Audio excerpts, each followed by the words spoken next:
नमस्कार दर्शक बंधु स्वागत अच्छे आपको प्रधान न्यूज ओडिशा चैनल को।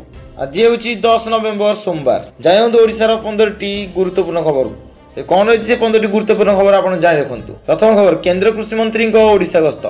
केंद्र कृषि मंत्री श्री शिवराज सिंह चौहान आज ओडिशा गस्त आसुचंती।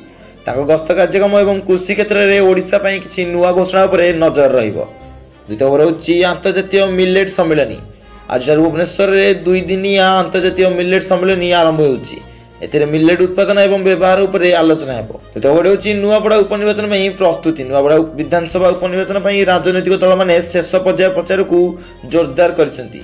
माओवादी प्रवण अंचल में निर्वाचन कर्मचारी को पठाइबा पई आईएएफ हेलिकॉप्टर व्यवहार करा जाउछि।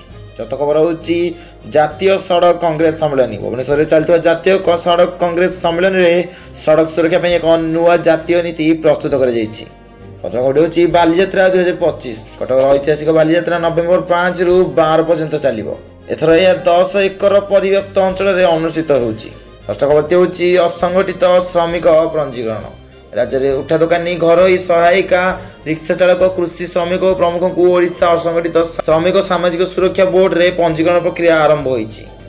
सप्तम खबर होछि कांग्रेस नुआपड़ा प्रसंग। नुआपड़ा मौलिक सुविधा अभाव को नहीं कांग्रेस पक्षरु स्वर उठा जाइछि। पीसीसी सभापति भक्त दास से नहीं प्रतिक्रिया रखिछंती।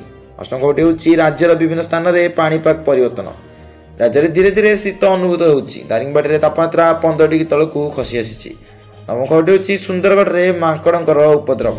सुंदरगढ़ जिले में माकड़र उपद्रव बढ़िबार लागिछि। स्थानीय लोके वन विभाग हस्तक्षेप लोड़िछंती। दशम खबर होछि भद्रक थाना विरोध में अभियोग। भद्रक जिले एक थाना जड़े नाबालक को मोबाइल चोरी सन्देह में 3rd डिग्री दिया अभियोग होइछि। 11 खबर होछि कटक कोठा भुशुड़ा घटना। कटक रे कोठा भुशुड़ा घटना रे उच्चस्तरीय कमिटी गठन कर। 10 खबर होछि मैट्रिक परीक्षा फॉर्म फिलअप। आज मैट्रिक परीक्षा फॉर्म फिलअप आरंभ होइछि। 22 तारिख पर्यंत यह चलिबो। 10 खबर होछि पंचायत स्तर में नियुक्ति अनियमितता अभियोग। किछि स्थान में एसएम नियुक्ति रे अनियमितता होइतिबा नै ग्रामवासी और वार्ड मेंबर माने अभियोग करछंती।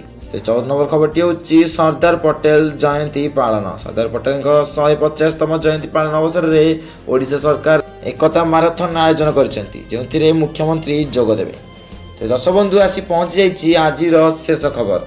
किंतु खबर तो सब बदलुची। खबर विभिन्न प्रकार खबर होछि किंतु एथरु बछा बछा 15टी केवल ओडिशा रा आपनको मु खबर देइछि। यदि आपण ने समय वीडियो को देखिछंती तबे आपनको बहुत बहुत धन्यवाद। एवं चैनल को प्रथम थर आस्ते चैनल को निश्चित भाव सब्सक्राइब कर रखु। 15 नंबर खबर होछि ओडिशावासी दाबी। नुआपड़ा भली अनेक अंचल में लोके पानीय जल रास्ता आदि मौलिक समस्या नहीं प्रशासन निकट में अभियोग करुछंती।